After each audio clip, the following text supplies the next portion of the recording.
राजा आदित्य सिंह और रानी मेघा का राज्य सूर्यगढ़ अपनी शांति और समृद्धि के लिए प्रसिद्ध था। उनके 3 बच्चे थे, युवराज आर्यन, राजकुमारी मायरा और सबसे छोटा विवान। महल में सब कुछ सामान्य लगता था, लेकिन हर रात महल के उत्तर वाले हिस्से से अजीब सी रोशनी और फुसफुसाहटें सुनाई देती थी।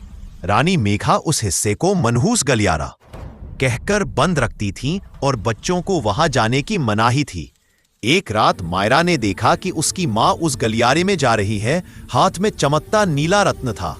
वह चुपचाप पीछे गई और देखा कि रानी एक पुरानी तिजोरी खोल रही थी, जिसमें 3 चमकते हुए कांच के गोले रखे थे।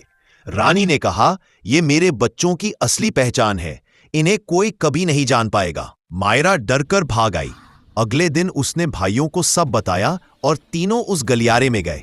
उन्होंने तिजोरी खोली तो तेज रोशनी निकली और एक पुरानी किताब हवा में खुल लिखा था, सूर्यगढ़ के वारिस इंसान नहीं, अर्धदैवी रक्त वंश से है। इन 3 बच्चों में छिपी है अग्नि, जल और वायु की शक्तियां। तभी आर्यन के हाथ जलने लगे, पर दर्द नहीं हुआ, उसमें अग्नि की शक्ति थी। मायरा के आंसुओं से फूल खिल उठे, उसमें जल की शक्ति थी। विवान के बोलते ही हवा चलने लगी, उसमें वायु की शक्ति थी। तभी रानी मेघा वहां पहुंची और बोली, तुम्हें यह नहीं जानना चाहिए था, तुम्हारे पिता साधारण राजा नहीं, सूर्यवंश के देव वंशज हैं। यह रहस्य तुम्हारी सुरक्षा के लिए छिपाया गया था। राजा आदित्य ने कहा, अब समय आ गया है जब तुम अपनी शक्तियों से राज्य की रक्षा करोगे, क्योंकि अंधेरे राज्य चंद्रगढ़ ने हम पर नजरें गड़ा दी हैं।